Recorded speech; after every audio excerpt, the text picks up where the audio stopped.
Sabe quando a gente olha para uma lista de nomes antiga e pensa, tá, e daí? Pois é. E se essa lista, na verdade, fosse o projeto para reconstruir uma nação inteira? Muitas vezes um censo antigo pode parecer só um monte de dados, mas hoje a gente vai ver como uma simples contagem de pessoas se tornou a base para um novo começo. Então olha só o que a gente vai percorrer hoje. Vamos entender o que foi esse censo do retorno, dar uma olhada nos cidadãos e suas cidades, na liderança espiritual que era essencial, na crise de identidade que alguns enfrentaram, nos números que revelam a escala disso tudo e, por fim, em como eles estabeleceram um novo lar. Ok, vamos mergulhar nisso. Imagina só a cena, um povo inteiro voltando para casa depois de décadas de exílio na Babilônia. A primeira coisa que eles fazem não é construir, mas contar. Por quê? Porque esse censo não era só sobre números, era sobre identidade, organização e sobre reivindicar um futuro. Era o primeiríssimo passo para eles se tornarem uma comunidade de novo. Agora vamos para o maior grupo, a população em geral.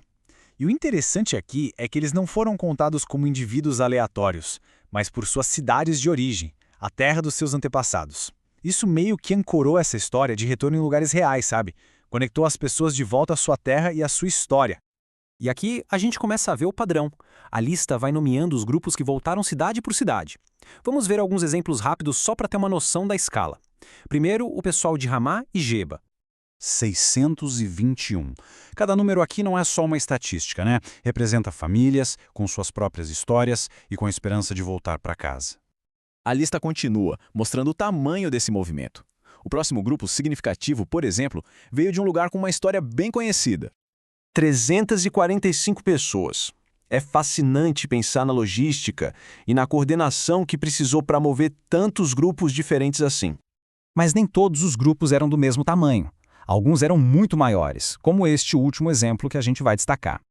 3.630. Esse número já nos dá uma ideia bem diferente da escala. Não era um grupinho de refugiados, era uma migração em massa, organizada e com um propósito muito claro. Uma sociedade, claro, precisa de mais do que só pessoas, precisa de estrutura. E para essa comunidade, a liderança espiritual era um motor que ia reiniciar a vida cultural e religiosa com o templo no centro de tudo. Agora, o que é bem interessante aqui é a proporção. A gente vê um número enorme de sacerdotes, quase 4.300, mas, curiosamente, só 74 levitas, que eram seus assistentes. Além deles, cantores, porteiros e servos do templo. Cada função era vital para que os rituais e a vida em comunidade pudessem ser restaurados. Mas nem tudo foi tão simples e organizado. Para alguns, a volta para casa trouxe um desafio inesperado e bem doloroso: provar quem eles eram. Isso gerou uma verdadeira crise de identidade no meio do recomeço. Por imundos foram excluídos do sacerdócio. É uma frase dura, né? O peso dessa exclusão era imenso. Para certas famílias, o sonho do retorno se transformou num impasse burocrático e existencial.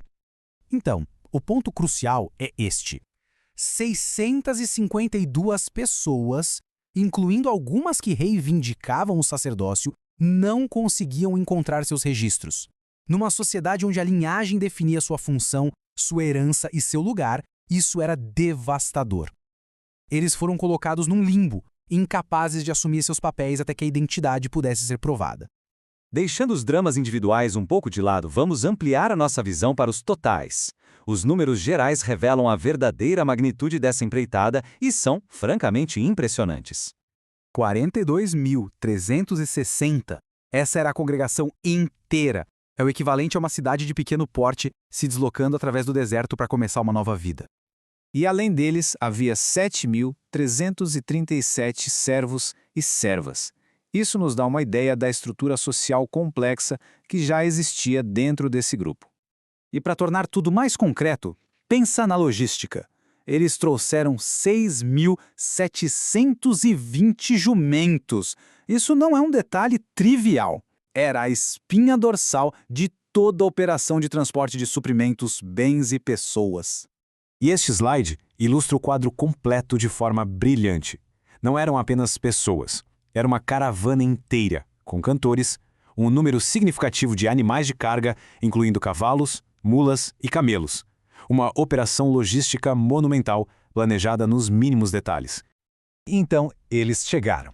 Mas a chegada era apenas o começo. O próximo passo era transformar todos esses números e listas numa comunidade real e vibrante. E isso exigia investimento. E eles investiram com um fervor incrível.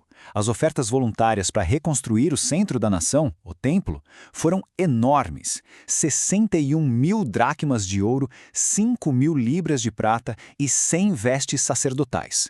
Isso demonstra um compromisso profundo e uma fé compartilhada no futuro que estavam construindo juntos. E assim o projeto se completa.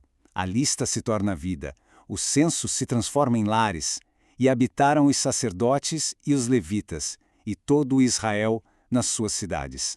O plano foi executado, o povo estava em casa. Isso nos deixa com uma pergunta final. O que uma lista antiga de nomes e números pode nos ensinar sobre o poder de recomeçar? Talvez a lição seja que, para construir um futuro, é preciso primeiro entender quem somos, de onde viemos e quem está ao nosso lado para construir junto.